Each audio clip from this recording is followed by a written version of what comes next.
feeling already, man. Tonight is going to be, Tony, what I like to call a dandy. Tonight's going to be a dandy. I can just feel it in the air, man. The particles are thick. They're flying all over the place for a variety of reasons. So first of all, good evening, PMP community. It is great to see all of y'all. Look at Noemi giving Rags love. Look at Stinking Badges watching on the big screen. I got Los D in the house. I got Kareen in the house. I got Scarlet Fire, Anthony, all of y'all. Welcome aboard. Great to see you.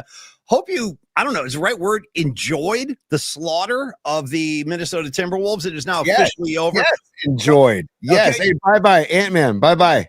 Yeah, bye-bye. the so-called face of the league was awfully quiet in this series. Yeah. By the way, final score, 124-94. That's a 30-point L in an elimination game. Bye-bye, Father Finch. Bye-bye, Randall. Bye-bye, Ant-Man. No victory laps in Oklahoma City. Not tonight, kid. So they're on their way. The Oklahoma City Thunder are now going to wait for the outcome of this Knicks Pacer series, which resumes tomorrow night in Madison Square Garden. We'll see how that goes. It certainly looks like the Pacers are in the driver's seat. So the final start next Thursday, one way or another. I still think the Knicks can extend this thing. I think they can win on their own floor, maybe create some magic. I think this thing could still go 7, as crazy as that sounds.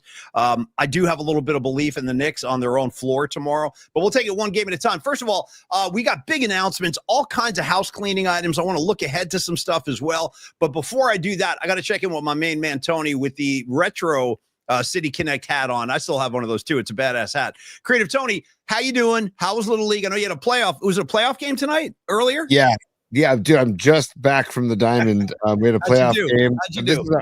We're the Giants too, so this is our hat for the Giants. We won. So we're continue to advance. So now we play again tomorrow night, and take it from there, man. So it's tip your cap to the Cubs, the team we played, and to my guys, my kids.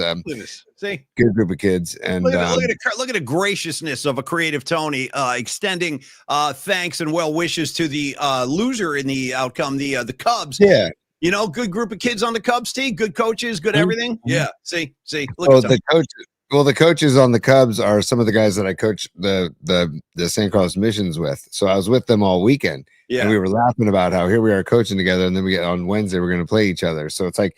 It's just weird, but everybody's like, a lot of friendships involved in Little League. So you don't want to take it so seriously that you don't want to threaten or injure friendships. No, and when you're talking about friends, Tony, there's a couple. There's Friends by Led Zeppelin, the acoustic track on Led Zeppelin 3. That's one. But then the one that comes to the forefront immediately, Tony, is this one. Friends, how many of us have them? What? Friends, ones you can depend on. Yeah. But who is that? Houdini? Who the hell sang that? Who was that? I think that is Houdini. And then also you have, you say he's just a friend, but baby,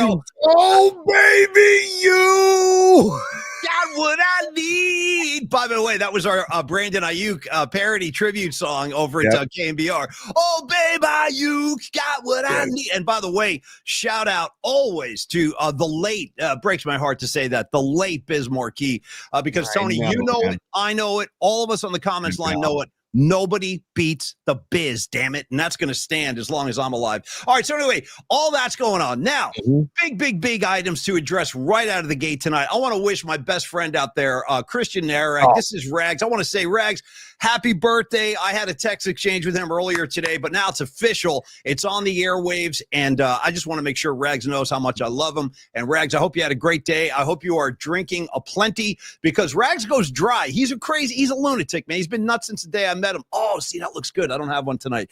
But toast one for Rags if you could. And Rags, happy birthday, brother. We love you. And you like that, Patty? You like the vocals? How many of us have them? Hey, Paulie, I think Satan should sing happy birthday to Rags, if you don't mind. Well, no, actually, let's try something else, because I think we could maybe do one better. And everybody's confirming on the text line. Yeah, that is Houdini. Thank you, guys. Look at Low Steve. Happy birthday, Rags. All of you guys. All right, here we go. Yes. Friends, how many of us have them? Friends, ones you can depend on. By the way, I feel like I lose pitch when I'm in the Satan voice. But anyway, Rags, I freaking love you, brother. Happy birthday. Hope you had a great day. Hope you had a great dinner. Hope you're having a cold beverage as we speak. I know it's late on the East Coast, but you're always here. Dude, you win the Lou Gehrig Award for the Iron Horse You make every show, and it means a lot to us, brother. So I hope you enjoy. We will worship him, Rags, and I'm going to worship you as well. All right, so that's one thing. When should I show the new artwork we have from Dom Peralta? It's celebrating Rags' birthday. Well, Rags, we've worked up a little birthday gift for you, my man. And since we can't be in the same room, although Rags, it sounds like I might be coming back east in July. More on that soon. There's stuff in the works right now. We'll address that soon. But anyway, our great friend, our comrade, our art director, he's beyond friend of the program. He's like a family member. Shout out Dom Peralta. He's done all the artwork, all the stickers, all the shirts, all the posters, every piece of art that you see, even the show logo where Tony and I are Simon and Garfunkel, that's a Dom creation. So Dom stepped in today wanting to spread the good cheer on Rags' birthday, and he came up with an image I got to share. Rags, you might want to get your cell phone out for this. This is a classic. Or actually, I can send you the image. I have it on my phone too. But here we go. Yeah, I'll email it to him because Rags, I have these downloaded and I'll send them to you. But here you go. Look at that. Popping out of the birthday cake. Hey, Tony, can I get an explosion? Give me a birthday explosion for Rags. There we go. Yeah, that's for Rags, man. This is my guy. So, Rags, we thought since we couldn't jump out of a cake in your living room or in your kitchen, Dom went to work. He's got you as the game show host. Very like Johnny Carson kind of looking set with the curtain and all that. And by the way, shout out to the build of a Paulie Mac, dude. The floppy chest, the love handles, and Creative Tony with the books. Now that I look at you, I was too obsessed with my own image, but bro, I'm looking at you. You're kind of stealing the show here with this whole police hat thing you got going. Dom, bro, this is a home run, brother. Dom is once again, Dom Peralta strikes. And dude, when I saw this, I was laughing my A off earlier today. I don't know, what am I holding in my hand there, Tony? What is that? Some kind of a mini bong or something? What is that? A microphone or a I don't know, but I feel like we should play Tekashi instead of singing Happy Birthday to Rags. We should play Tekashi as we said at the show. Are you okay with that, Paulie? 100%. Yes. Come on, you're an alpha beta.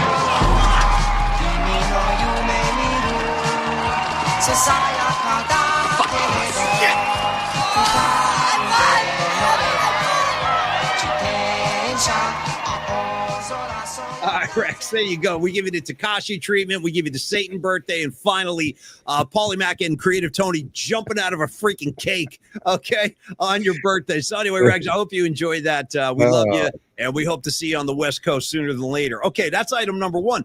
Well, there's so much going on. Actually, first of all, tonight is show number 97. So cheers to Bryant Young. I got to start with Bryant Young. I'm still trying to work my way through the whole kind of idea that Bryant Young is in the Hall of Fame, but Nick Bosa is wearing his number. Like the whole thing to me is kind of crazy. I don't know how to make sense of that. And it's nothing against Nick Bosa. I'm with you, Paulie. It's nothing against Bosa at all, but it's just should that number even be allowed to be worn is the question. Well, you know, and the difference, too, is Bosa, as you know, he's like an edge rusher. He's always out there poised to pounce on the quarterback. I thought he had kind of a down year, to be totally honest with you. It wasn't as Bosa-like as I would have liked to have seen. But when you look at Bryant Young, he wasn't even on the edge, dude. He was an interior defensive lineman, and you want to check his numbers sometime, man? I mean, they are mind-blowing. Even after that broken leg injury, he came back, started every game. I can't say enough good things. I love Bryant Young. So I'm happy to be doing show number 97 tonight. That's number two. Number three, Tony, quickly, sorry, we just some housekeeping items. We had a great event yesterday down in Fisherman's Wharf. I was with Dom as we celebrated the 60th anniversary of SCOMA's right there on the beautiful San Francisco Bay in Fisherman's Wharf. I met Dom's mom, Mama Peralta. Shout out Mama Peralta with the biscotti. She was a doll. And then, of course, all the good people of SCOMA's. The mayor was there. Mayor Lurie was there giving important speeches and all this kind of stuff. So Dom and I got some quality time to hang yesterday. And just, I got to be honest, Tony, I felt kind of honored to be there at such a San Francisco institution, you know, like that's what that place is. 60 years, bro. So bravo to SCOMA's, man. It was a great day to be down there and kind of represent the PMP community. Okay, another item, just looking ahead now, because I did a little bit of fancy footwork today. I booked a special guest for Monday of next week. We will be joined by a best-selling author and Grateful Dead publicist, Dennis McNally. He's got his brand new book to promote, so he's going to join us Monday morning. We'll have a nice leisurely conversation with Dennis. He's a friend of mine for a long time. I love him. Great writer. The stories this guy can tell make your head spin, Tony. So I'm looking forward to that. I'm wondering if Dennis will have will notice my steal your squatch, and I would love to see Dennis's reaction to my steal your squatch. And Dennis I wonder if has he's seen it all. Dennis has seen it all. He's seen stuff you can't even imagine. So he's not going to be phased by his Sasquatch. He'll probably be like, oh, yeah. No, me and Jerry hung out with Sasquatch in 78 up in Eugene. We had him as a special guest on the backstage. You know, he's probably got Sasquatch stories. Knowing Dennis, you know what I mean? So looking forward to Dennis McNally on Monday. That's going to be a lot of fun. And Creative Tony, I know we got to do a Longbridge spot, so maybe we should jump into that and then pause first. We have Patty from Napa as one of our favorite supers of all time. Patty, thank you so much. I want a crown. I don't know. I think that's because this is way back in the chat before the show started. Yeah. So I don't know what the reference is to the crown, but I will absolutely crown Patty anytime she likes. I can wager a guess. I think what Patty might be referring to here is the kind of unofficial nickname I've bestowed on her. And I've been calling Patty this since the KMBR days. For a long time now, I refer to Patty as, quote, the queen of the scene, which she kind of is. I mean, she was like day one OG with the Murph and Mac show, and she was always a great supporter. And then we come over here to YouTube. We're doing this new show, and Patty's here all the time, always supporting. So, Patty, if I have anything to do, actually, maybe Dom, get to work. Let's see if we can build a crown for Patty next time we hang out. Maybe at the Metallica tailgate, we'll put a crown on Patty's head because she's well worthy of that. Okay, Stinking Badges, bucking for number 3 on the leaderboard with a contribution. So thank you, Stinking Badges. We freaking love you. Can we do a little bit of let me see, Tony. I think we should get into Longbridge and then take over, because I actually was with Neil last night at Goose and we had a great time hanging out. Dude, the Masonic is just I told you. No, I've been there before, but like every time I go, and we had the last row in the balcony. There is not a bad seat in the house, and it was great to hang with Neil. We had a really good rap, really good hang, and the Goose show was fantastic. Get out there and see them if you get a chance. They're Rick really good. Monterambo, he was doing his thing up there with the hollow body. Hey, real quick, Tony, we'll talk more Goose in a bit, but get Lily up here because Lily is also a super tonight. Thank you, Lily. Always great to see you, my dear. And she is saying now I'm jealous with the crown. See, here we go. We got dissension in the ranks. I knew this was going to happen. I shouldn't try to power rank the members of the PMP community, especially when it comes to the females. I don't want the wrath of any of you guys because I love all of you. I love Lily. I love Karen Bell. I love Noemi, pardon me. I love Patty from Napa. All of you guys for supporting this show. You guys are all Patty. Here comes Noemi. I need to retain my spot. Believe me, you're all Hall of Famers. How about this? Could we have like a quadruple queen rule kind of thing where we have Lily, we got Karen Bell, we got Noemi, and then of course Patty. I'll get all 4 of y'all get crowns. How's that? Lily Merchant, the broads of PMP. Oh, and Bonnie too. I don't want to leave out Bonnie. See, they're getting. Now she tells me I'm getting threatened. She goes, "You're skating on thin ice, Paulie. Don't forget about me out here." So, Karen, no, I won't forget you, Scarlet Fire. You're one of my favorites. And by the way, shout out to you. I've been meaning to say this for a while to Scarlet Fire. Shout out to Scarlet Fire. If you go to her Twitter page, she has a picture of this. Tells you a lot about the kind of girl she is. She got a picture of herself wearing a Bucky Dent jersey in Fenway Park. That's nice. That's some gangster shit. So we love you. And Tony, I think I got one more super before Longbridge. I see the color. I can't see the name. I'm sorry. It scrolled by up top. Stand by. Wow. Yeah. Oh, here we go. It's Patty again. It's Patty. The crowns are being assigned in the chats. Okay, good. I don't want to be responsible. Good. Yeah, because I don't want you guys all turning on me. You know what I mean? I'm trying to maintain a friendly relationship with all of y'all because you all mean a lot to me. So, Patty, no, it's all good, man. The crowns can be distributed to all of the above here. And then, like Karen Bell, she's supporting her queens. See, I knew we could come together. I knew we could work this out. Thank you guys for sorting it out for me. And, Patty, thank you. Okay, Longbridge Pizza. You know them. You love them. If you've heard us talking about them and you haven't experienced the splendors of Longbridge Pizza, I can't encourage you enough to get down there. 2347 3rd Street in Dogpatch. In fact, Dom and I had a long talk about Dogpatch yesterday with Dom's mom. We were talking Dogpatch. And Longbridge Pizza, our first sponsor, great friends of ours. Apparently, Tony was hanging with Neil last night. Neil is a guy who runs that place. And Neil's taste in music really kind of fits in with ours. And it's kind of part of the presentation of Longbridge. Yep. Yeah, like you guys have heard me talk about the vibe in there. That's why he says it's a laid back vibe with serious pizza. That's 100% true. When you go into Longbridge, it's kind of a reflection of Neil's musical taste, his interest, because you'll see Niner stuff, you'll see Giant stuff, you see PMP stuff. You got a portrait of Rags up on the wall. You know what I mean? All the VIPs, and then there's all the concert posters. I mean, he's got all kinds of cool stuff up on the walls there. And so the fact that he was at Goose last night does not surprise me at all. But do stop on by Longbridge. Join up with the Vibe Tribe and just enjoy some of the killer pizza. Try the Polly Mac pie if you haven't tried that yet. It's killer. Also, the Nico pie, that's one he named after his son. That's also a winner. All the food down there. Your chicken parm Wednesdays. The square pizzas kind of won Tony's heart. And I'll give you the floor as well, Tony. A couple of words on Longbridge Pizza since you were just hanging with the man himself. I got some visual aids. Also, Neil was wearing a fitted New Era baseball hat with nothing on the front of it except a square Detroit style pizza on the front of the hat. That's what his hat was last night. It was so dope. I was like, Neil, I looked at him. I go, dude, is that pizza on your hat? And he goes, yeah. And I go, damn right. Dude. Yeah, damn right it is. Damn right it is. So Neil Donardi repping strong at the Goose Show with me last night. Super fun. And then talking to Neil's buddies Phil and Harrison. They're like, oh, dude, he doesn't ever want to say it, but dude, Neil and the Donardis are royalty in South City. And I go, yeah, dude, I bet they are, man. So props to Neil Donardi and the Donardi family in South City. But I also would love to share the screen for a moment, Paulie, because first of all, we got this doozy from Corinne today.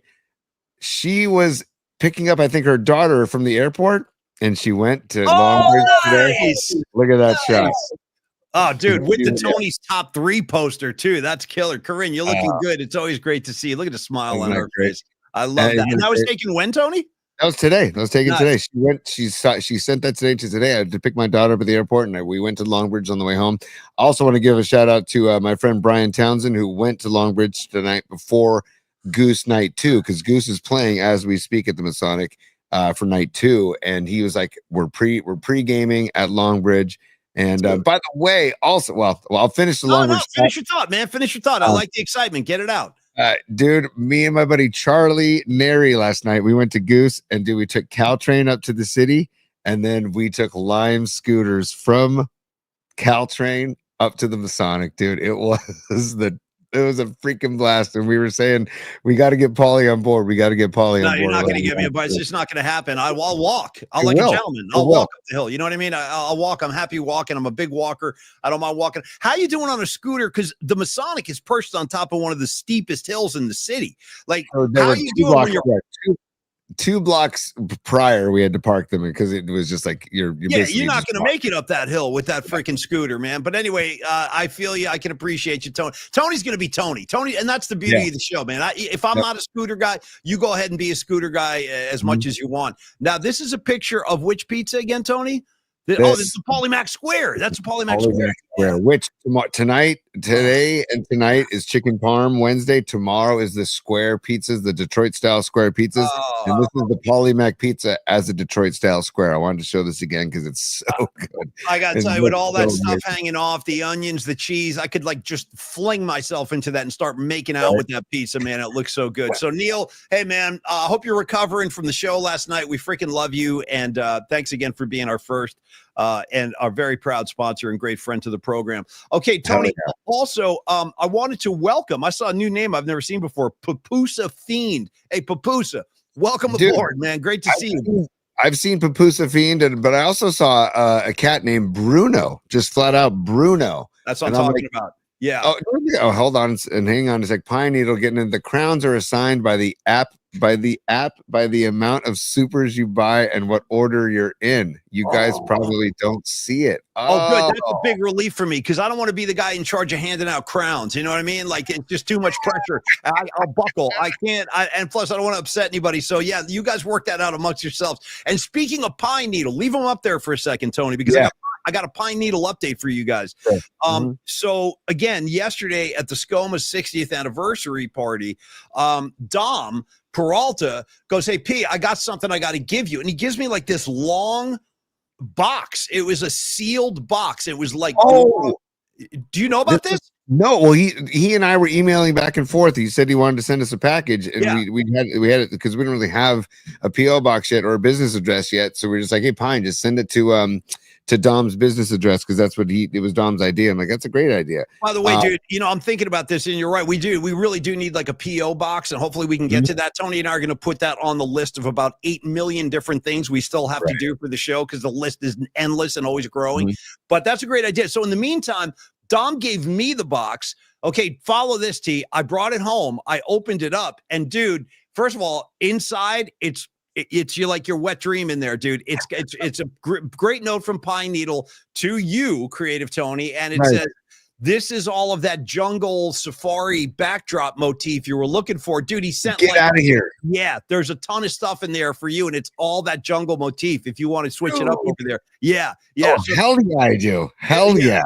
So big thanks to Pine Needle. The generosity of this audience is pretty damn humbling. I got to say, you guys have just go above and beyond, and thank you for that. So thank you, Pine. Hey, seriously, thank you, Pine. And Paulie, real quick before you get into it, because we're almost 20 minutes in. We are 20 minutes in. We're still housekeeping, but I also want to put Scarlet Fire. She's up there. She said she had that T-shirt specifically made to wear to Fenway summer 2022.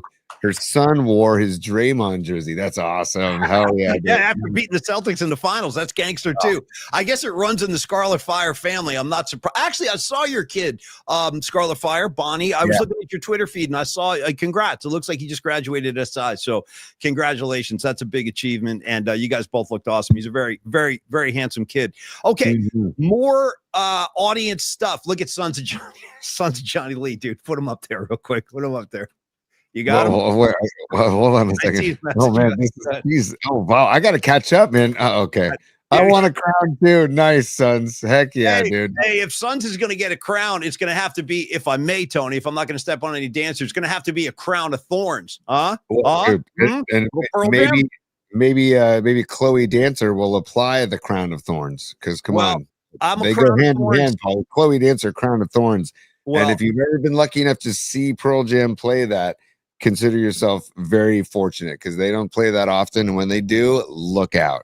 Did you ever hear a story? By the way, we saw that up in Seattle at the homeless benefit we saw. They played crown. It's the only time I've ever seen them play it. It was really awesome.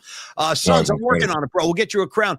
Also, Sons asked a few minutes ago, I saw it go flying by, where he was talking about the Grateful Dead tickets that went on sale today, Dead and Company in the Park, the 3 shows to celebrate Grateful Dead's 60th anniversary. They got Billy Strings, Trey Anastasio, and Sturgill Simpson all opening on different days. I believe the shows are August 1, 2, and 3. August 1 being Jerry Garcia's birthday. Rest in peace, fat man. I miss you every day. You know what I did today, Tony? Nothing. I did nothing.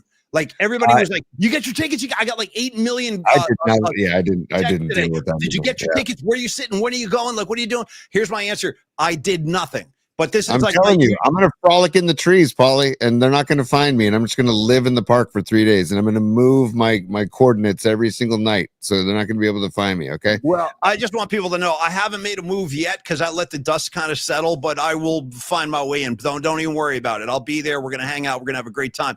Here it comes again. The Marky Graves. What size fitted hats do you both wear? Great question. I don't really know the answer to that.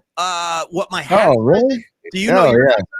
Oh yeah, because we do fitted stuff for the teams. I'm a 7 1/4. 7 1/4, Marky Graves. I love that. If he's a 7 1/4, I'm probably like a couple inches bigger than that, just because I'm like a bigger dude than Tony. So bump it up a couple inches, maybe that's my size. But don't even worry about it, Marky. Oh no, don't bump it, dude. Like Bruce Bochy is like an 8. Oh, okay. So you don't want to. You'd probably be 7 1/2. You're probably 7 1/2, probably. That's here they come again, dude. Look at this. Now I got Karen Bell. It's an onslaught tonight of generosity from you guys.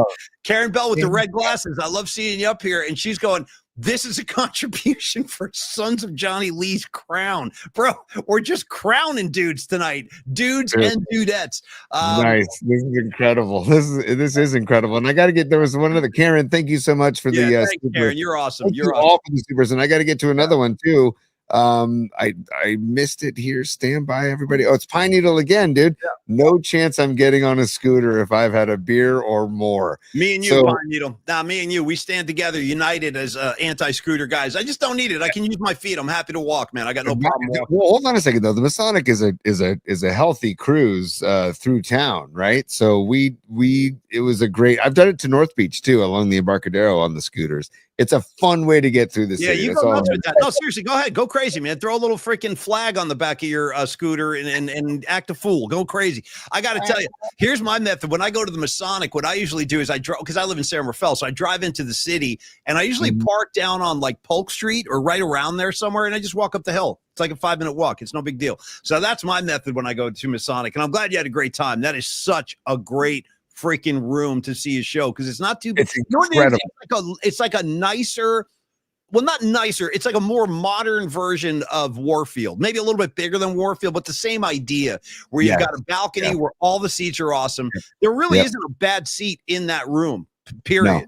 No, that's what we were talking about last night. The sound was incredible. Dude, Pine Needle is on fire, Paulie. I did nothing today but working my garden and drink all day watching sports. So I did nothing either. Feeling no pain right now. Well, we should probably. Oh, I got one more thing, and then I do want to actually talk some sports tonight. What a concept! Yeah, we got to talk. The Giants. By the way, the Giants are starting to officially piss me off. I'm starting to get sick of welcome to the party. Welcome to the party, Paulie. We'll there's plenty of room for you, bud. There's plenty of room. I've been trying to kind of hold back on this because I've been like looking at the big picture and thinking, okay, you know what? I can't be too pissed because they're only a couple of games out of first. Now they have dropped actually to third and they're 3 games out. But I still think overall I maintain that they're in a pretty good place. I did not see them competing like this, but it's getting to the point now with Lamont Wade, with some of these bats. Adames is freaking killing me out here. The guy's just killing me. So something's got to be done. We're going to talk about that in 1 second. But one final thing for housekeeping, and this is from I got something too, Paulie, but go ahead. Okay, so I'm pulling this, off of Twitter from last night because we had our like a new face yesterday. His name was Pib Ford. P-I-B-B Ford.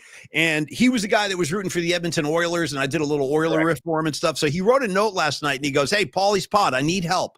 Tony, you can help us with this. He says, I want to be a PMP VIP, but unfortunately, I'm too stupid to figure out where I drop some scratch. Help. Where do I go to do that? Love you. Love the show. Thank you, Pib Ford. Love you too. So I thought I would let Creative Tony do like a quick tutorial for anybody who still wants to be a VIP like Pib Ford. Tony, just like walk him through it. Like he doesn't know how to make his payment, I guess is what he's saying. I think you click on the icon. And again, it's difficult for me to even explain because I'm never on your side of the show. The PMP VIPs and PMP Army. I'm always behind the scenes watching it from our streaming software.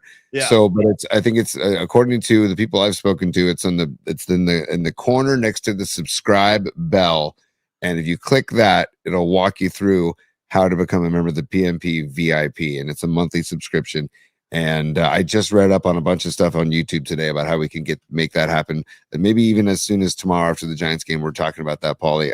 But we want to do something very, very, very soon.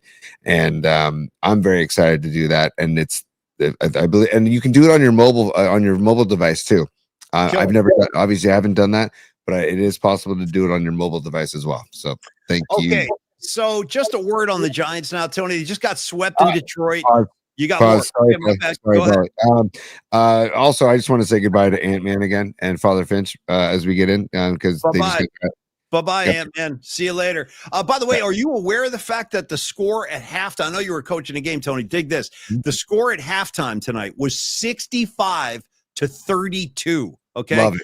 Love 32. It. Okay. 32. And the Minnesota Timberwolves in the first half had more turnovers than they had field goals. How do you like that? So party's over for the T-Wolves, man. It is time for those guys to cut themselves big heaping slices of humble pie and just dig in. And by the way, I'm talking humble pie. Shout out to I Don't Need No Doctor, one of my favorite. You also said party's over. Makes me think of Lisa from Weird Science. Party's over. Party's over, remember, party's over, said the girl. Remember Lisa from Weird Science. Of course. But if you're going party's over, we can't stop there. I got to shout out Journey and their great track called The Party's Over. That's for Patty and that's for Rags. Rags is a big old school Journey fan, just like me. Nice. So yeah, The Party's Over. That works too. Okay. Dude, Paulie, I'm not done. Do you think that Ant-Man is doing laps around whatever is he doing any type of celebratory lap tonight? Probably. I mean, if he's doing any kind of lap, it should be a lap of shame. And yes. he should do a lap in front of a mirror where he takes a long, hard gaze at his own reflection and ask himself, where was I? Where have I been for the past 5 games? Right. And by the way, Creative Tony, bravo to you. Let me tell you something about Creative Tony. If you haven't figured this out yet, he's kind of low key, but Creative Tony makes effing calls. You called this before it started. You said Thunder in 5. Voila. Thunder in 5 it is. I can't even believe but that's why it pisses me off to no end that Steph got hurt. Because dude, I still stick to my Warriors in 5 against Minnesota if Steph was healthy, man. Minnesota, they're very lucky to get to where they did. That's all I'm going to say. Well, they're not ready. I mean, they're a team that is clearly not ready to compete with the big dogs of the West. And I got to tell you the truth, Tony, the way Oklahoma City looked and the way they made Minnesota look, I'm not so sure anyone's going to beat them. I think they're probably the best team in the NBA right now. I don't care if it's Indiana or New York, whoever goes through or winds up winning that series. I just don't think they're going to have enough to compete. And it ultimately, to me, comes down to OKC's defense, man. They got their guys. They freaking swarm on defense. One of the reasons Anthony Edwards couldn't find any daylight is because as soon as he touches the ball, bam, he's double teamed. And that will be the exact same strategy they impose on Indiana. They'll do that to Halliburton. If the Knicks somehow win that series, they'll do the same thing to Brunson, and they're both going to get neutralized. I'm telling you right now, Anthony Edwards, as much as I'm like not ready to be a fan of him, I mean, I don't hate the guy or anything, but I just think all of this kind of face of the NBA stuff was way too premature. Way too premature. And the way he handles himself on the court, sometimes taunting Kevin Durant last year, it's like, dude, that's an MVP with 2 championship rings. You're taunting on the floor. Maybe not the best idea. Yeah, slow down, Holmes. Slow down and grow up a little. Time to get serious about your game. It ain't funny. It's not funny to laugh at your post game when you've gotten blown out by 20 points. He's up there. The other day, after they lost game 4, he faced the media and he said, no, I played well. I played a good game. He scored 16 points or something, dude. He was 5 of 13 from the floor in that game before those comments. So easy, big fella. Yeah, they got humbled. I mean, they got totally humbled by a far superior team. I love what I saw. Robot Centaur said this in the chat.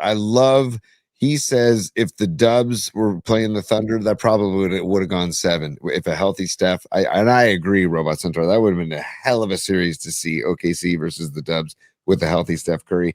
And I also think too, Paulie, I think Pacers. Well, we can talk about this later in top 3, but the if it's Pacers, OKC, that's going to be a hell of a series. But we can talk about it in top 3. And I want to do a little bit more housekeeping. I just want to let everybody know out there, because we know I'm on Apple Music. I don't pay for Spotify. I do the Spotify with the advertisements, but I do Apple Music.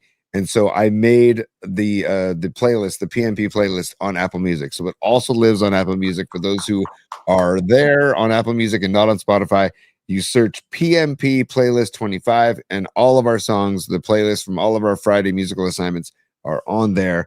And it's also got Steal Your Squatch as the logo for the playlist. So just look for Steal Your Squatch and look for PMP playlist 25 on Apple Music. Thanks, Holmes. Hey, great work on that, Tony. Thanks for doing that, man. And we'll reveal the musical assignment tomorrow on the 11 a.m. show. And like Tony alluded to a couple of minutes ago, we're working on trying to launch our first VIP event this Friday. But again, we're not sure if we're going to be ready, but hopefully we will be. And I think we'll have a better handle on that tomorrow. So if you, and by the way, Rags, in true Rags form, he had an alternate method or an alternate path to becoming a VIP.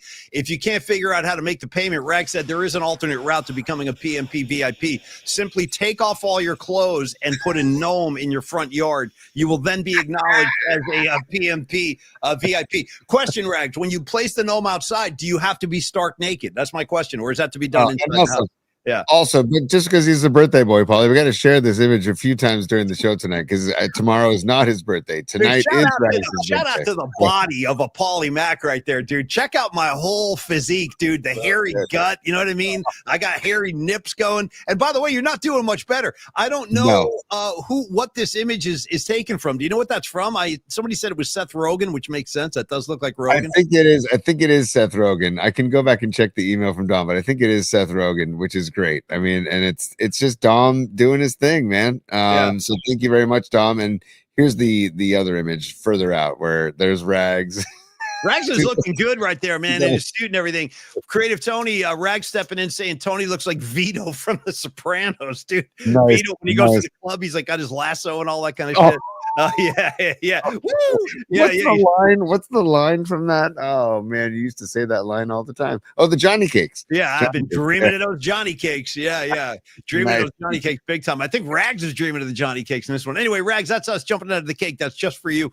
Yes. Okay, so and finally, Tony, before we talk some Giants real quick, do you have any feeling about the you probably didn't see the Knick game because you were at Goose last night, but a kind of, it was the Knicks were hanging around, but I never really felt like they were in a position to win that game. Halliburton had a monster night, 30, 10, and 15 with 0 turnovers. That was like a historical line. They get to win 130-121. I still do think the Knicks can win because they essentially won game 1 and then blew it and gave it to Indiana. And then they won the one game in Indianapolis. So they got to have to find a way to win tomorrow. Do you think they do that, T, or do you think that the Pacers wrap it up in New York tomorrow? The Pacers are playing really well right now. I mean, it's going to be what kind of heart does New York have? Obviously, Minnesota didn't have much heart tonight. They kind of didn't play with any heart, it seems like. The Pacers are playing really well. It's going to be a tough uphill battle, but I would love to see this series extended because, again, I do like Brunson and I do love Thibodeau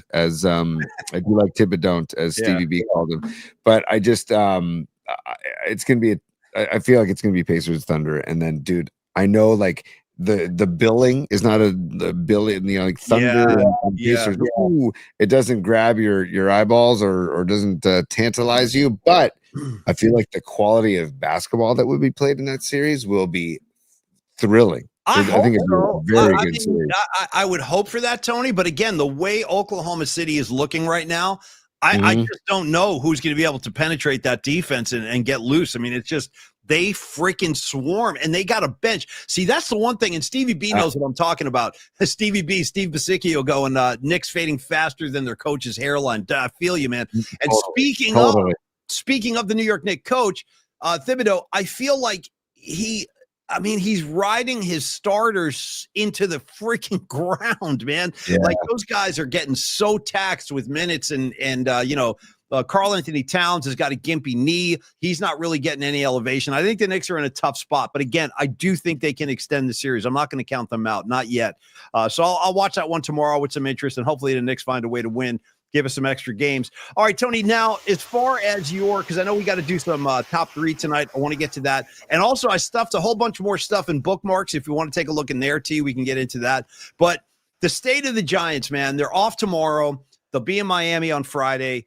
But I got to tell you, something really soured me about this series in Detroit. I mean, I thought Logan Webb, he pitched well enough to at least compete and get a win yesterday. He had swing and miss up.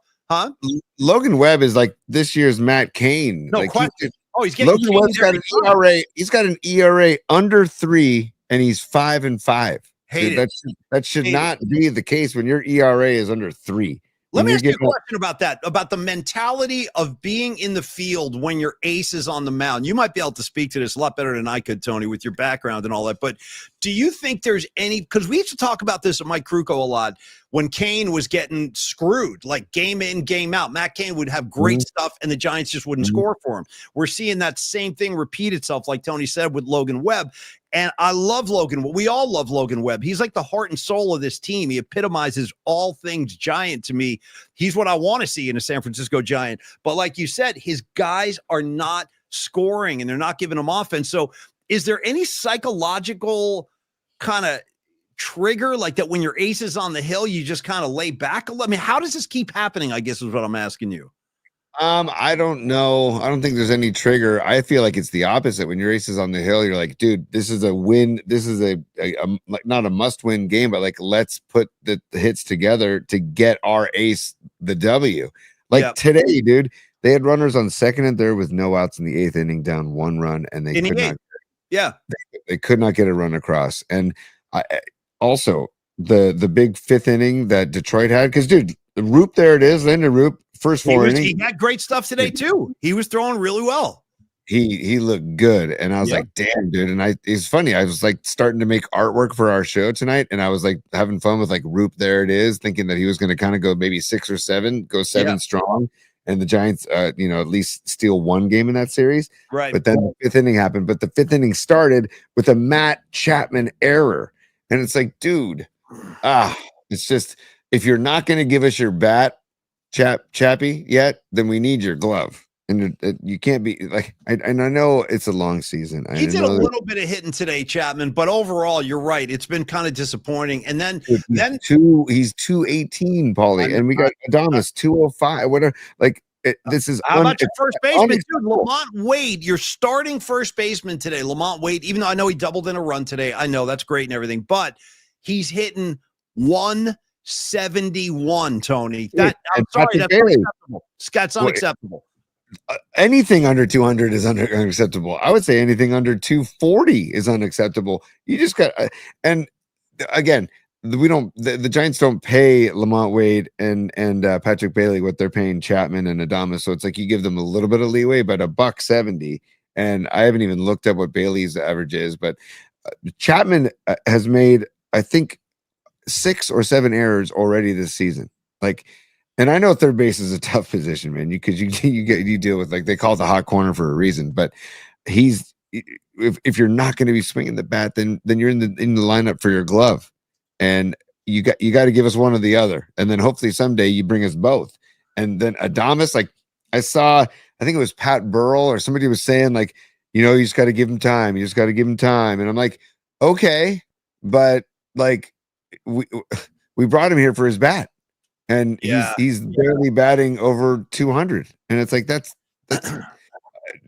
again, it goes back to Turturro when he was complaining about Volpe batting 244. I would kill for Adames to be batting 244 with 31 RBIs. Seriously, I know, it kind of makes you look back and think, shit, maybe we didn't have it that bad with Brandon Belt all those years. For real. Like, at least the threat of pop was there. I feel like when Lamont Wade comes up now, it's just like it's like a black hole. I mean, nothing's going to happen. And I've always kind of liked Lamont Wade. It's not personal or anything, but dude, I think you got to have some pop at first base, a little bit of pop. And he's got nothing right now. He's got nothing. I mean, I think he needs at bats, maybe send him down. I don't know, but they're going to have to make some kind of change. Pine Needle's back. Pine Needle is on a rampage tonight. Let's see what he's got. Webby is usually facing the other team's ace. Yeah, no doubt. And that's always a brutal game when we're not heading. I'm not sure what we're heading means. Oh, not leading probably is what he meant. I feel you, Pine Needle. I do. It's brutal. And I hate seeing Logan Webb get screwed like this, especially when he has swing and miss stuff. How many Ks did he have yesterday? He had a lot of Ks yesterday. He had 10. Yeah. 10 Ks. Yeah, 10 Ks. That should get the job done.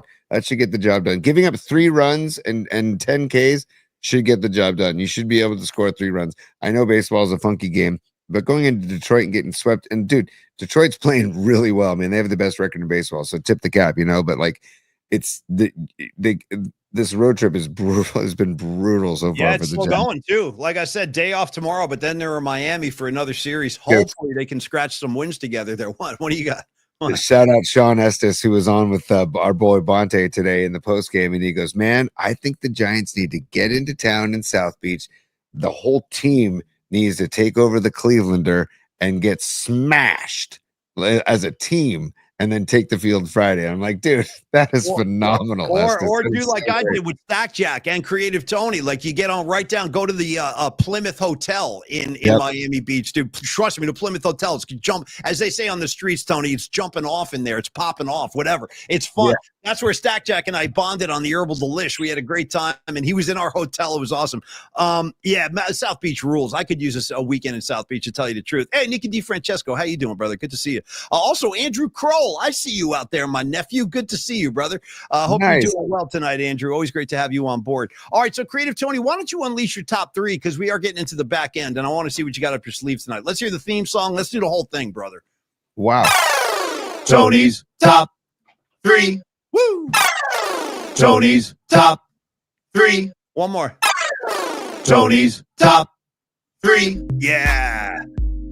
Feeding ducks on a Rag's birthday. Yeah, that's for you, buddy. T3 coming your way. Do the can you show us the hand signal T for Rag's birthday? Oh, yeah.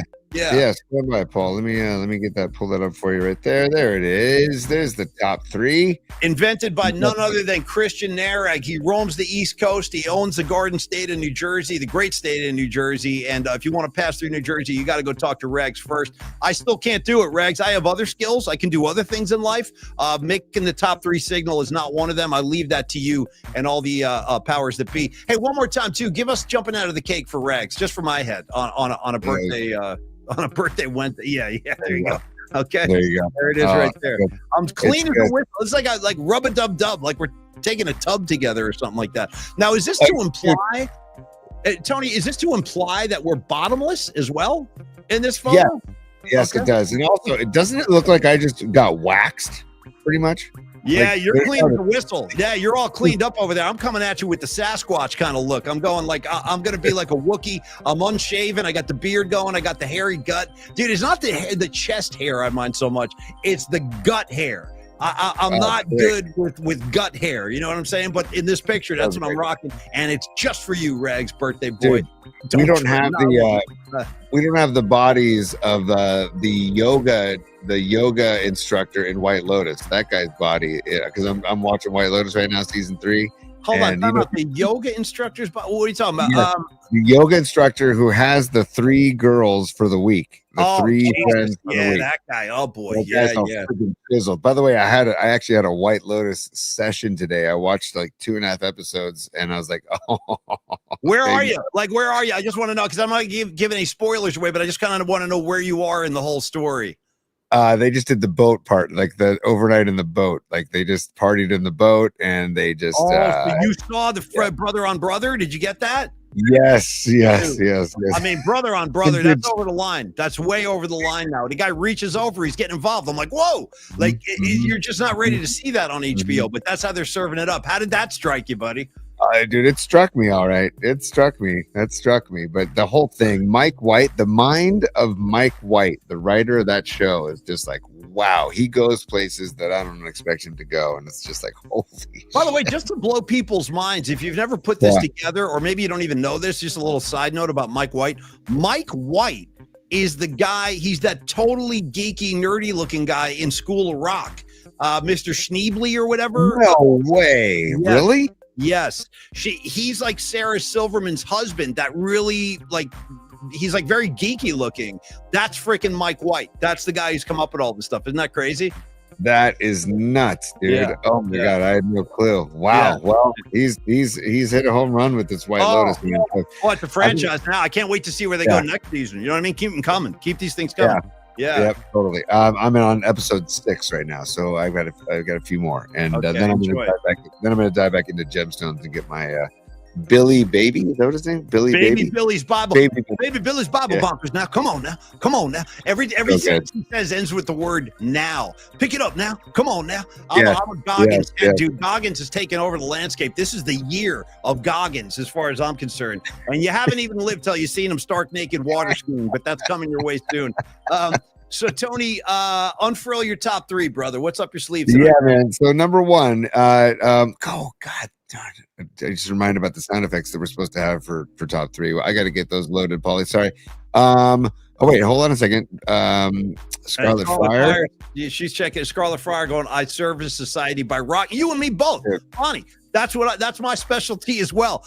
My contribution to the greater society is that I rock. Okay, I rock. I will continue to rock. Be it the hottest band in the world, Kiss, or be it the Grateful Dead. I got room for everybody. You and me, we're going to stand together and rock. A couple of Jersey kids doing our thing. I love it. All right, Creative Tony, what's happening tonight, man? Also, Bonnie and Scarlet Fire. They're the same person. I just said. Yes, Bonnie. they are. They're the same person. Yeah. They're the same person. I want to say congrats to her stepsons, SI Wildcats. They lost to St. Francis in the CCS playoffs on Saturday, but still, tip of the cap. Great run by the Wildcats this year. St. Francis, dude, they're doing something down there at St. Francis, bro. They're always putting these teams. I don't care, baseball. Yeah, football, but basketball. SI took care of St. Francis during the regular season, so it's like it was just a fluky. It was a fluky game. Yeah, it was a fluky game. It was a 3-1 game, and tip your cap to St. Francis, sure. But if you're a betting man, you would have bet your money on SI to beat St. Francis and advance. But great run by the Wildcats. I think Sarah and St. Francis are played tonight, I think so. I still have like a phobia or like some kind of like built-in fear when it comes to St. Francis, because they're like the great unknown to me. I know they're down there. Where are they? Down near Mountain View, something like that, Tony? Mountain View, yeah. So and I've said this before, but the reason I always have like my antenna up for St. Francis, because when my kid James was playing football at De La Salle his freshman year, they won every game except St. Francis. That's the one team that beat them. And then, you know what's crazy about that? That happened when James was a freshman. And that same class of freshman kids, when they became seniors, they beat the De La Salle varsity again. That same group of dudes. So I always have like respect for St. Francis, because they were the only team to beat De La Salle when my kids were in school over there. Yeah, mad respect for the Lancers. But they got a great football program too. Obviously, that they can beat De La Salle and some of these other big programs. Totally. You should see the campus at the school. I have not seen their campus. It's outrageous. It's gorgeous, but it's outrageous. It's a lot. I got you. Number one of the top three is we're talking about the Giants, and it's just been, again, the reason they're not cellar dwelling the NL West is because of their pitching. Yeah. It's the pitching and the bullpen especially, but then also the starters are doing. By the way, Kyle Harrison on the mound on Friday. By the way, correct. I'm rooting for him. Speaking of De La Salle, that's a De La Salle product right there, Kyle Harrison. And I know his old man Chris. He's a great guy. We should get Chris on the show. He's a really good guy, and anyway, I'm always rooting for Kyle Harrison. He's a good kid. He's from the neighborhood, and I wish him all the best in Miami. But go ahead, Tim. What are you saying? No, I'm just. The Giants it's tough sledding right now, and they're not swinging the bats, and it's a tough road trip they're having, and the people that you're expecting to contribute offensively are not. And we said, you and I, Paulie and I talked about it in the preseason and like in spring training, that can they bring in a bat to play first base? Can they bring somebody in to play first? Can they bring another bat? And they let Goldschmidt go. They let Alonso go. They like all these opportunities they let kind of go by the wayside. Goldschmidt I would have loved, because not only could I see him launching balls into the left field bleachers, but he's also a giant killer. So at least do you remember what he used to do to Timmy? He was like the one guy, even when Lincecum was in Cy Young form at the peak of his powers, every single time he faced Goldschmidt, it was a nightmare. That guy always had Timmy's number too. And you're right, he's been a giant killer for like a decade, it feels like now. You know why I like the PMP Army, Paulie, because they always like to keep the glass half full. And the nutter on the chat says positive outtake on the Giants today is that every team in the NL West lost. So that's saving their life a little bit, because I think the Dodgers lost yesterday too. So the Giants didn't really lose any ground, which is fortunate.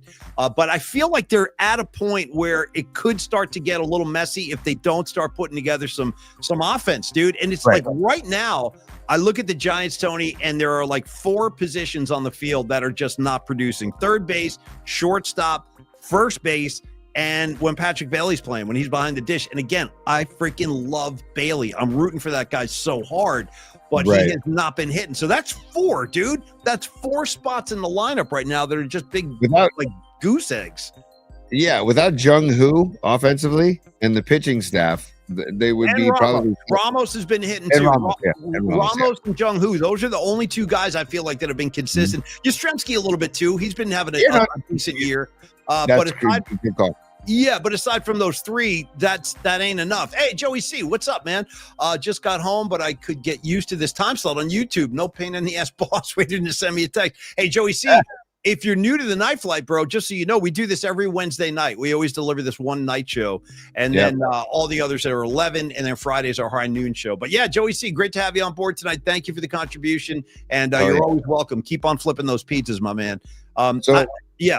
Bally, number one on the top three is it time to start like concocting or thinking about possible trades that the Giants can make? Because down the road, if they're going to want to compete in August, right? Say, and then September, they're gonna have to do something.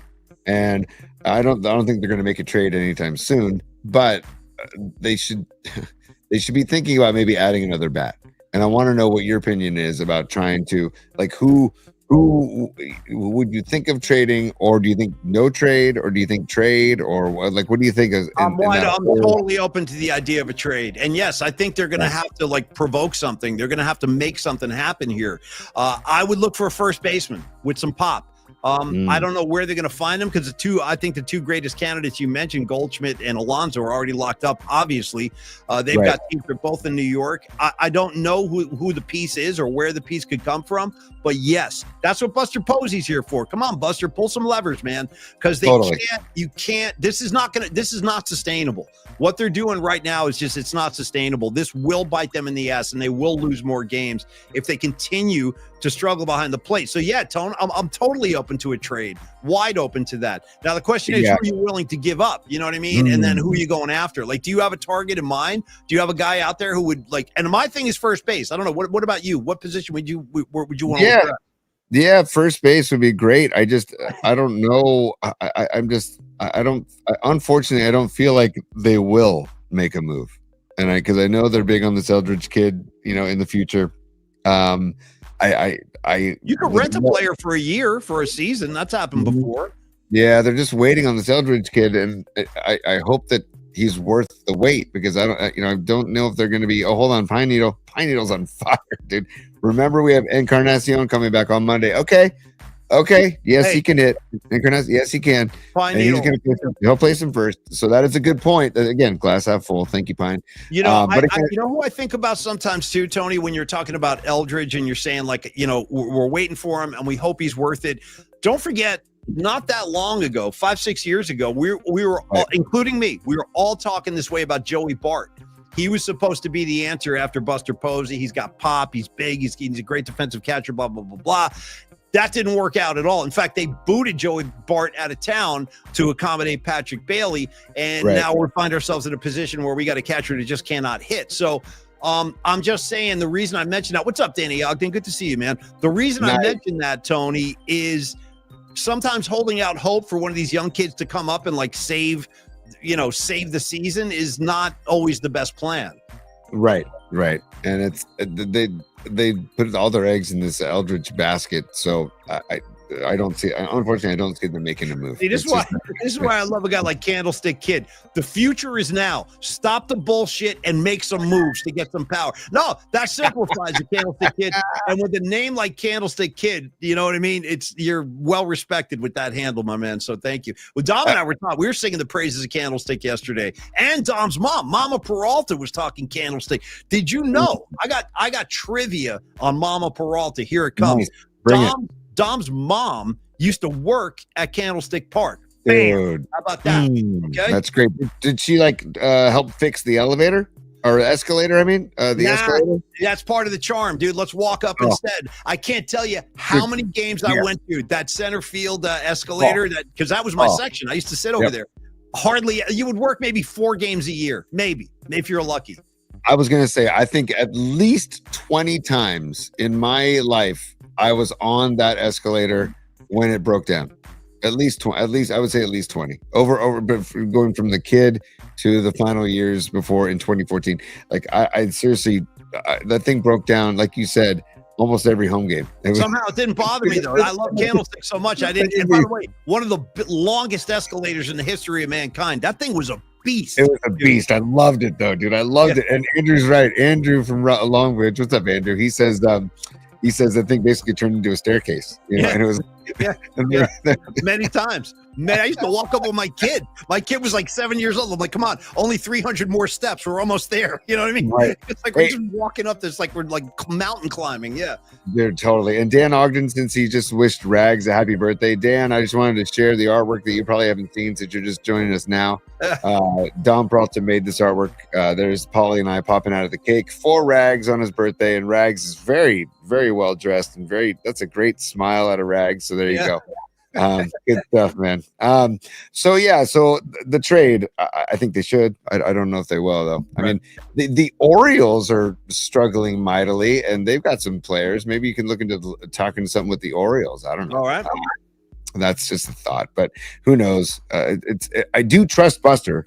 Right? It's we're in good hands with Buster. Again, so far so good. This is where the Giants are now. Exceeded my expectations. So yes, I do trust Buster. He knows about baseball. Obviously, he knows about winning, and but I think he might need to pull a couple of levers pretty soon. Candlestick Kid, cut the bullshit and make some moves. I feel you, brother. All right, number two on the Tony's top three. We already talked about it a little bit, but I want to. I'm not sorry to write off your Knicks. I'm not writing them off fully, but let's just assume that the odds, because the odds are very slim for the Knicks to advance. Let's assume the Pacers advance to the final with OKC. Yep. Who do you think? How many games and who do you think would win that finals? I mean, dude, again, just based on what I'm seeing from OKC, I think. Regardless of who they play, I don't think it goes more than 6 games, and I think OKC handles either team. I hate to say it. Yeah, I do. Okay. I do. All right. Okay. I just don't think anybody out there can compete with them right now. They have too much depth. They have too much scoring.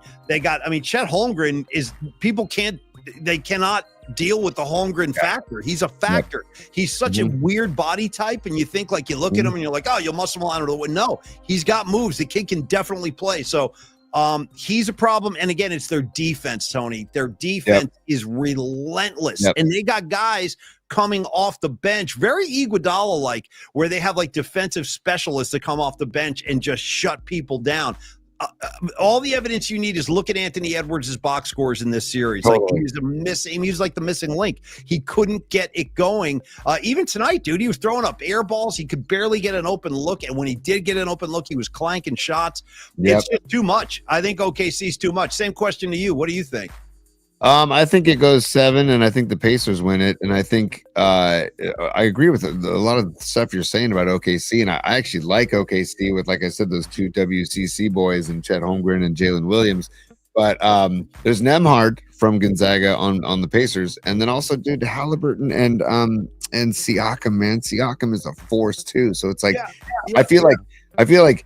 I know it's not the top billing because it's 2 smaller markets, but man, I think it's going to be a really exciting, fun, well-played series. You're going to see really, really good basketball. And Chet Holmgren, by the way, the guy is he's like what Quentin Post wishes he was, right? From the outside shooting, from behind the arc and his perimeter shooting. And he's a 7-footer. I mad respect for Chet Holmgren. I just think that what's with the drive on Quentin Post all of a sudden? You're like, Quentin Post. You wish he could be.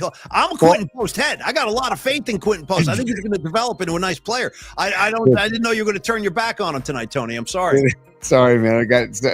Quentin Post is a good perimeter shooter or decent perimeter shooter as a 7-footer. Yeah, and Chet Holmgren is a very good perimeter shooter as a 7-footer. Nah, the kid can play flat out. The kid can freaking play, and he can do it all. I mean, it's not just that shoot, but you're right. He can drain threes. He's great in the paint. I mean, when he gets the ball in the paint, dude, he can get the ball at the foul line, take one stride, and he's dunking. That's how tall and lanky this guy is. He literally takes one long stride, and he's up in the air slamming the ball. So I mean, I don't know how to defend that guy. I really, really don't, because he's slippery. He's like a little eel down there, He just rolls off. He just slides through the coverage and boom, he's at the rim. Yeah. Don't you think it's going to be a very hard fight, like a very competitive, good series? Which one, Indiana? If it's Indiana, OKC? Yeah. I hope so. But I actually thought this Minnesota series would be more competitive. I really did. But it really taught me a lesson about how immature that Minnesota team is. They're just not ready. I mean, I know they got veterans in Randall and Gobert and stuff like that, but the overall kind of makeup of that team, and I throw Father Finch in the mix as well, because he had no answers, and he had no answers to what OKC was doing. So they got a long way to go. They got a lot of growing to do. And I thought, tonight, I'm going to be totally honest, they got embarrassed. Like it was embarrassed. The first half was an embarrassment. I was like, I don't even want to watch this. It was so bad. Well, they just laid down. They didn't even there was no heart in this game at all for Minnesota. It's like, you're going to get your ass handed to you that badly when you're up against the wall and trying to extend the series. It's like, man, that's brutal. Okay, so as the series approaches, we'll dive into it again, and we have an idea about doing a bracket for the NBA Finals as well, right? We're going to follow up with that idea. We're going to talk about that tomorrow, Tony. Absolutely, yeah. So, and then the series will start next Thursday, right? The NBA Finals. Correct. Next Thursday. Yes. So we have some time to work that out. Number 3 for Tony's top 3. Because I went to the Masonic last night and saw Goose. And Goose, by the way, man, if you get a chance to see them, they're really good, man. They had a 2-song second set last night. I mean, it was wild. They did some crazy jamming. And they closed the first set with Green River by Creedence, which was fantastic. And it went into my guy Marty Tarambo sing that? Yes. Okay. And he did great. It was and he did great. And it went into this crazy disco funk jam, which was awesome. And then they encored with "Don't Do It" by the band. So great track. Oh, baby, don't you do it? Don't break my heart. Yeah, great track, dude. Great track. I think I could be wrong. I'll take some help on the comment line. Is that a freaking Marvin Gaye song? I think that might be a Marvin Gaye song. Baby, don't you do it? I think it goes back that far, but I'll take confirmation on the. It feels like Noemi's guy Ray Goodman is the kind of guy who would have an answer there. Is that? You're saying the band covered Marvin Gaye? I'm pretty sure, but I could be wrong. Wow. It's not a band original. Wow. I know that it's not their original song. I have a great version of the Who covering that too, and it's like freaking explosive. It's like really heavy. But great. Marvin Gaye. Thank you, Scarlet Fire. Yeah, Marvin Gaye. Shout out Marvin Gaye. Rest in peace. What the hell is that all about? Your dad didn't shoot you? I mean, what are we doing out here? You know what I mean? One of the greatest voices in the history of mankind. The guy's old man killed him. It was just heartbreaking. Anyway, Tony. But because I went to the Masonic last night, if you have not been to the Masonic Auditorium in San Francisco, right there on Nob Hill, go see a show there, because it is an incredible venue. Yeah. And it's such a great little neighborhood. Nob Hill neighborhood is so cool. And by the way, we on the Lime scooters, of course, from Caltrain, Lime scootering through the city.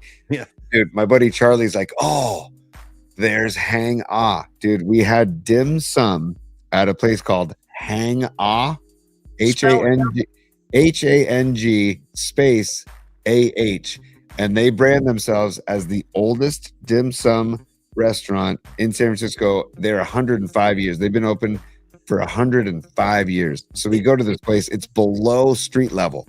Okay. Below street level. Street? You got a street for me?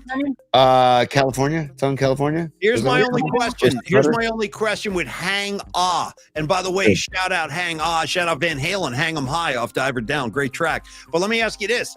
What do the good people of House of Nanking have to say about this? Oh, wow, dude. House of Nanking, they probably bow down and say, you know what? Respect.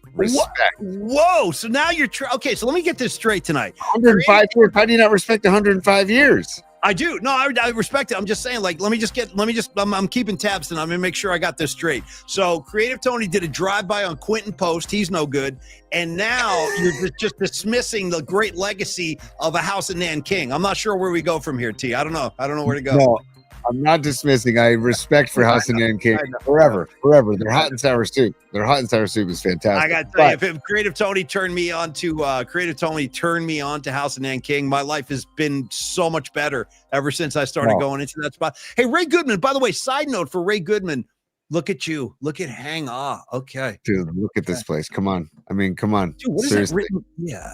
Yeah. So the N is missing from the marquee. Dim sum, and it's on. By the way, since 1920. You see that written in chalk No, that's what I'm looking for. I want a nice chalk sign. Yeah. Look at this place. Look at that. Yeah, first dim sum house in the United States. Been around since 1920. Look at that dim sum right there, dude. Come on. Anyway, don't show me this right now. That's like, oh my God, I could tear into every single thing you're showing me right there. I'm a dim sum face. Hey, by the way, Ray Goodman, I might be reaching out to you. I got a couple of guitar questions I want to talk to you about. That's just a side note, little personal thing there. All right. Anyway, Tony, finish your top three. Go ahead. Yeah, I will. And Andrew, by the way, yes, it was a bold move, but we felt Andrew Markulis on the chat says dim sum before a show is brave. We treaded lightly. We did a scallion cake. Shout out the scallion cake. And then some shrimp dumplings and stuff. Anyways, sorry. How's the Goose crowd for real? Is it as crunchy, Wookie as it gets, or is it a little more mild? What are we talking about? It's younger. It's definitely a younger crowd. It's definitely a younger crowd, and it's not that crunchy. It's younger, but it's everybody getting along. Everybody had a good time. Everybody grooving. Were you on the floor or up top? Dude, up top. Literally the last row. I told you that's my favorite spot. I am dead serious. If you offered me any seat in that building, that's what I would take. I would take the last row at Masonic. Yep, my favorite. It was perfect. It was perfect. It was a wonderful night of music. The Masonic. So the reason the number 3, by the way, I'll get back to number 3. All right, I know. That was a lot of it had to do with me. I was gumming up the works. My bad. Go ahead. Oh, Scarlet Fire is asking about my feelings on J-Rad. I'm a fan. Big time fan of J-Rad. That's Joe Russo's Almost Dead. Paulie, you haven't seen them yet, correct? Well, I haven't seen Almost Dead, but I've seen Russo play a million times when he was with Further. He was a drummer in Further, so I saw him. I know what he can do, and I've seen stuff online, but no, I have not. Yeah, Danny Ogden agrees. Last Row Masonic is where it's at. Yes. Haven't seen J-Rod in person. Haven't seen J-Rad It'll happen. It always happens. I'll get there. And the bass player for J-Rad is the bass player from Ween. By the way, just FYI, a little side note. Shout out Dean Ween. Anyway, Tony, go ahead. Yeah, sorry, man. A lot of here. You know what? I just need to do this to myself. Yeah, back on point, T, because we got to wrap soon anyway. So get back on point. Yeah. So it got me to thinking, and I was talking to Rising Storm earlier today about because I said, dude, the Masonic just catapulted to number 3 in my favorite venues of indoor venues in the Bay Area or San Francisco, right? And so I wanted to know, I was like, maybe we should ask Paulie in the top 3 if you could rank your favorite indoor venues of let's say the Bay Area instead of just San Francisco, or you can just go just San Francisco because we can revisit this topic as well. If we can even over in Oakland, you got the Fox. I mean, that's a great building. I mean, we are so freaking lucky to live in the Bay Area when it comes to like the music scene and all these incredible venues. That's a really tough question because a big piece of my heart belongs to the Warfield, and it always will. I mean, I've had some amazing experiences in that building. It was Jerry Garcia's home away from home. I mean, the Jerry Garcia band were essentially the house band at the Warfield for decades. And seeing the Jerry Garcia band in the Warfield was as close to like a church, like religious type experience. It was such an amazing thing to behold, watching Jerry play in the Warfield. And I'm lucky I got to do that. So I got to say, like the Warfield, but then again, then there's the Fillmore. You know what I mean? Ever heard of it? Right. Then you got the Great American Music Hall. I had my face blown off in the Great American Music Hall more than once. I love that room. And I do love the Masonic. You know what, though, when the smoke clears, if I'm being totally honest, and shout out to the Cow Palace, too. Saw my first concert ever in life at the Cow Palace. I saw the hottest band in the world, Kiss, in 1979. I was just a little kid. I went to go see Kiss with my dad. I'm going to say the Warfield because there's something about walking through those doors and you see Jerry on the wall framed. It's like, yep, I'm back home now. And you and I have shared some amazing nights in that building, too. So, no question. Warfield, for me, number 1. Same question to you, T. Great American Music Hall, number 1 for me. Warfield 2, Masonic 3, and I would put the Fillmore 4. I just love. I love the theater. Do you hate the Fillmore as much as you hate Quentin Post? Pretty much. Okay. Pretty much. I thought so. Right. Yeah. If the Fillmore had upstairs like surrounding the whole thing like Great American does, I would feel differently. But I also just love the theater design of the Warfield and the Masonic, where it's the floor and the balcony. That's just I love having the options, right? I love having options. So the Warfield and Great American Music Hall are pretty much neck and neck for me. And then the Masonic, man, freaking Masonic, and the sound in that room, the freaking sound. It's an amazing. I love it. It's a great building. Here's a strange but true tale of Creative Tony and Paulie Mack up to no good in the Great American Music Hall. True story. So back around like 2003, 2004. This is before I went over to KMBR to work with Murph. I was working on 107.7 The Bone, and I was doing middays over there, but I also had a Grateful Dead show. I had a Sunday night Grateful Dead show, and through that's actually how I met Dennis McNally all those years ago, was through that show. But, Tony, do you remember the night that I brought you as my guest to the they had a world premiere of a Grateful Dead documentary called The Festival Express. Which was their tour through Canada with the band and Janis Joplin and I think Buddy Guy was on that bill. Anyway, it's a great documentary. If you haven't seen it, you're into the scene, definitely check it out. It's called The Festival Express. So, Tony, they had the world premiere at the Kabuki in the city over there, right near the Fillmore, across the street. And we're doing this red carpet thing. Tony and I, we got to interview Billy Kreutzmann. We got to interview Mickey Hart. Remember that when they were walking in and we got all those interviews? It was killer.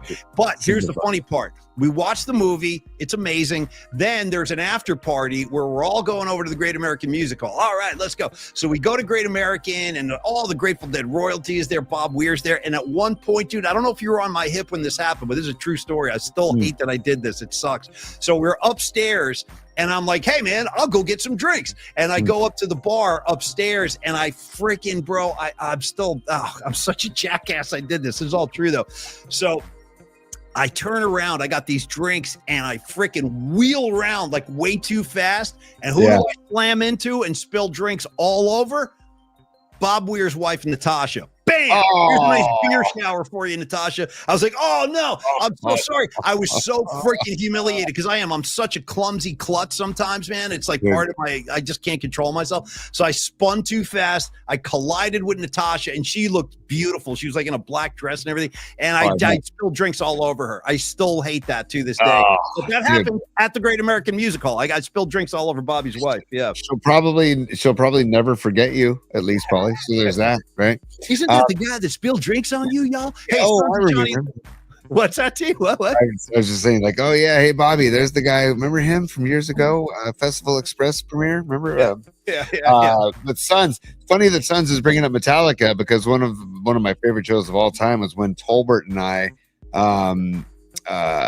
Metallica at the Fox Theater in Oakland. What do you think about the Fox Theater? Where does that ring, Paul? Because that's a pretty good theater too. I love the Fox. I was at that show with you, dummy. I know. Right there. Yeah, no, that was amazing. I love and seeing Metallica. Dummy, by the way, dude. You just came out a dummy, dude. Me and Tolbert. I'm like, yeah, I was there too, by the way, if you want to throw that in. Anyway, call me dummy anytime, by the way. That was I just might.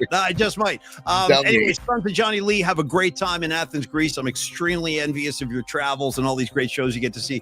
But Tony, you were saying, and thank you, Sons, as always, for everything. Thank you. But you were making a note about Metallica because we are going to do another ticket giveaway on Friday.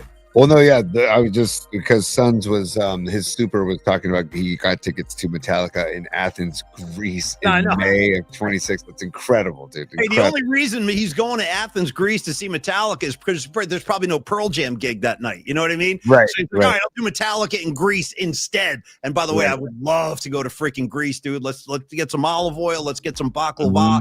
Let's do the whole thing. All right, Creative Tony, on the way out, or I think that's it for top three, right? That was top three. It was basically, I had a feeling Warfield would be your number one, but I just wanted to know, and where does the Masonic stack up? Does it make your top 5, top 10? Yeah, it makes my top 5 easily. It does. Okay. The only thing about the Masonic is I haven't seen as many shows there as I would like, but I've seen enough. I've seen enough shows there that every single time I have tickets to go to a gig there, I'm always really happy. And I always walk out of there like it's easy in, easy out. I love where it is in the city.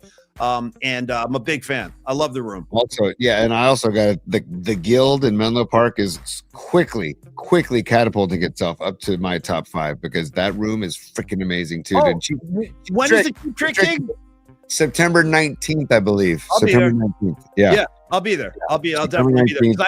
I've heard great things. I've heard great things about that room, and I've heard from musicians that being on stage there, like the sound on stage apparently is amazing in that room. So Incredible. Always happy to see Robin Zander sing, and to me that's a treat anytime you can get it. So thank you for that. And also one little plug on the way out too. I just want to remind anybody who's interested or around that Saturday, June 7th, yours truly, Paulie Mack, I'll be doing an acoustic set at the Water Bar on the patio in the back. I've got Davey Drutt stepping in on bass. Tony, you're more than welcome to come sit in, play a mini set if you want to. I don't know if your schedule allows it, honestly, with baseball, because it's a Saturday and it's during the day. But if you're around, or anybody out there, if anybody else is around, come on down. We're going to have a good time. We're going to play a lot of cool songs, and I'm rehearsing for that right now. So that's June 7th at Water Bar. And like Tony said, I'm sorry? I still want you in slacks for that gig. You're probably not going to get that. I mean, what if I wore a pair of cutoff slacks? What if I took a scissor to my slacks? How do you feel about that? That's what the kids are doing now in weddings, and the tuxedo with shorts, like slack shorts. Rough, dude. That's a rough look. You know, are you ready for that, T, with your hairy calves and everything? I'm just asking. No, you threw me off on that one, dude. No, I prefer slacks that go down to your shoes and down to your dress shoes, but I would think you're at the Water Bar. It's like, fancy pants. I thought you might want to wear slacks, but I got to tell you the truth. He's right, though. If you've never been to the Water Bar, it's an upscale joint. But again, the owner, Pete Sitnick, is a guy I'm very friendly with, and he's a real rock and roller, man. Pete Sitnick loves music, and he knows I'm a player and stuff. So he was like, "Hey, man, come on down, do an acoustic set." I said, "Done." Nice. I'll be there with my guitar, ready to play. Hold on, Ray Goodman, 1877 slacks for cash. Slacks for cash. By the way, thank you, Ray Goodman. I do want to ask some guitar questions of you. I'll be in touch soon. And thank you. Okay, Longbridge Pizza on the way in, and of course, on the way out. You saw Neil Denardi at Goose last night. That, to me, tells you a lot about the kind of guy he is. He is a dude who is a South City guy. He loves and cares about San Francisco, which is meaningful to me because I love and care about the city, and I always will. And he's old school. I like that about Neil. He's not like this nouveau riche kind of newcomer tech guy, like throwing litter on Dolores Park. By the way, cut the shit with Dolores Park. Clean it up over there, bro. Yeah. Every time I go by Dolores Park and I see litter, I get very upset. My mom used to live over there. So cut the crap, keep the scene clean. Sorry, I'm lashing out at the new generation. Anyway, us old school heads, we know how to keep the scene clean, and Neil Denardi is one of those guys. He loves the city. He loves his customer base. He treats you like family when you walk in the door, and I'm not just saying that. You'll see for yourself. Ask Corinne. She was in there today. Can you get that picture up one more time, Tony? Yeah, let me pull it back up. Yep, you bet. Stand by. And on top of that, it's just another great chance to look at Neil Denardi's mug, because Denardi's got a freaking mug on him, dude. He's got that real South City kind of look and feel, and it's a family affair down there. So I encourage you to join the Vibe Tribe. Stop on by. It's on 3rd Street, 2347. They are open every day of the week except Monday. So if you are, look at that. Yeah, there's Neil right there with the San Mateo hoodie doing his thing in front of the top 3 poster. And Corinne is there we go. Kaler back there, bro. See Kaler in the back. Yeah. Corinne, I'm sure, was another satisfied customer today. If you are passionate about pizza the way I am, I can't tell you, first of all, how good his pizza is with the sourdough crust. That, to me, is his secret weapon. And he does a lot of inventive stuff with the pizzas. He's got all kinds of toppings. You can invent your own. If you want to create your own when you're in there, go ahead and do that. A lot of gluten-free options. And then, Tony, I like to remind people, again, I probably haven't hit this enough over the months, but reminder, if you're a little league coach like Tony, or you're just a little league dad and you're looking for like a place to go after a game or at the end of a weekend or something, bring the kids in there, man. They have a great back room where we all kind of hung out on opening day, and they can accommodate groups, pretty large groups. I think up to about 20 people back there. A lot of flat screen TVs, so you can see all the games, whatever's on. He'll always have the games on. The music playlist they give you is killer. Feels like you're hanging out in your own living room. So get on down to Longbridge and join the Vibe Tribe and see what we've been raving about all these months, Big T.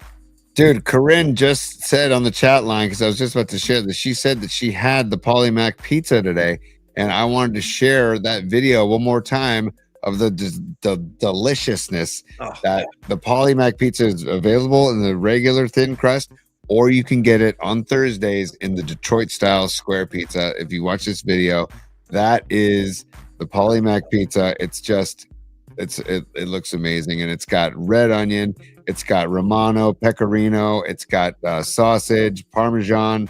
It's a good looking, and then see the burnt edges with the cheese, the burnt cheese. I like the way you're gritting your teeth right there. You're almost like pissed off. It looks so great. I love that. Like Tony's getting angry. Like, look at the burnt tongue. Look at the cheese on it.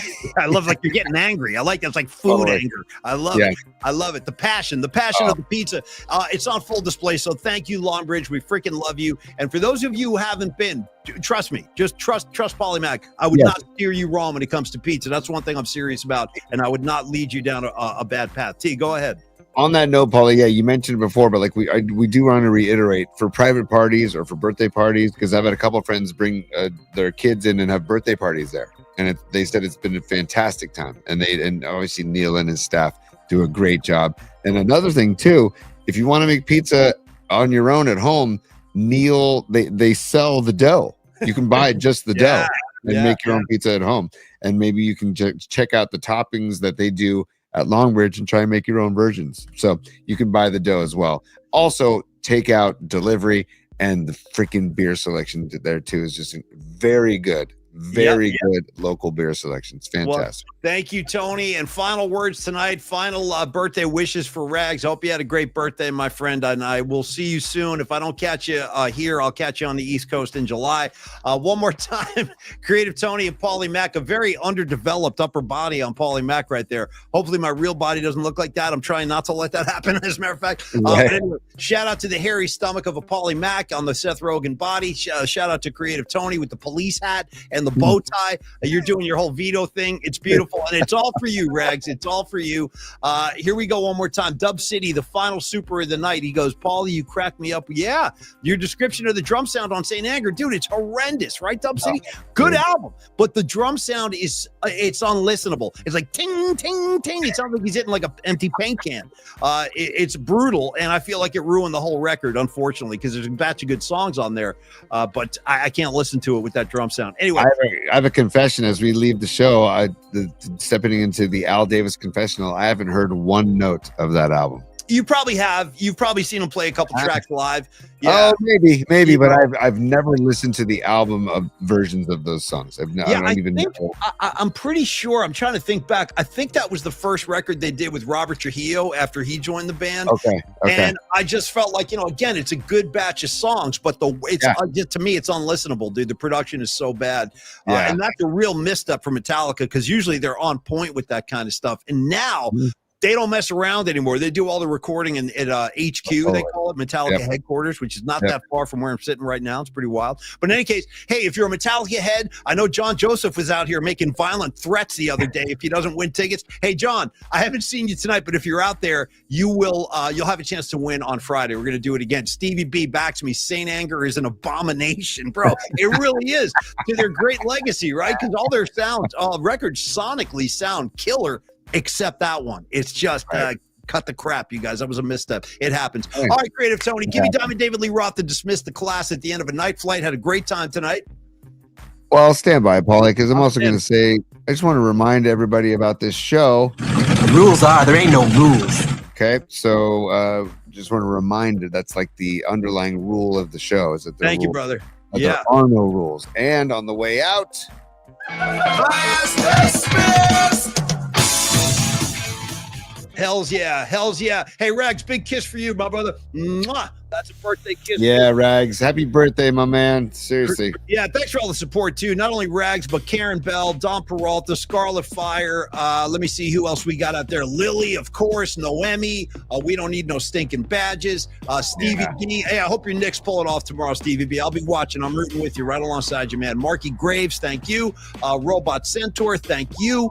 Anybody I'm forgetting, my apologies. Patty from Napa, come on. Papoops Fiend, welcome and thank you. Miguel, thank you. Candlestick Kid, on and on and on it goes. The great community. Monica Lopez, you get a crown too. Yeah, Monica, nice. And Andrew, my main man. Love to you as well. Hey, Dom, thank you. Scarlet Fire, Rock and Roll, Lily Merchant, Leah Phillips, all the Scarlet Fire, all my broads, all the broads of Polymac's community. Thank you guys so much. On the note of the broads of PMP, I saw that Leah Phillips earlier said she wasn't feeling well, so I want to wish her a healthy path And drink a lot of water. Just drink a lot of water and a lot of ginger, turmeric, lemon tea. I gotta tell you, hey, Leah Phillips, I've been there. I've been fighting it myself for a few days now, man. I've been kind of under it too, man. It's like so just take it easy because it takes a few days to work itself out. I've been fighting the same thing. So get well, Leah Phillips. Scarlet Fire, you have a great night. Stevie B, on and on it goes. The Nutter, shout out Nutter. You're out there too. Hey, Creative Tony, congrats on your win tonight. Great show. And get a little bit of rest. I'll see you back here in a few hours, 11 a.m. We'll get back to business on Polymac Particles.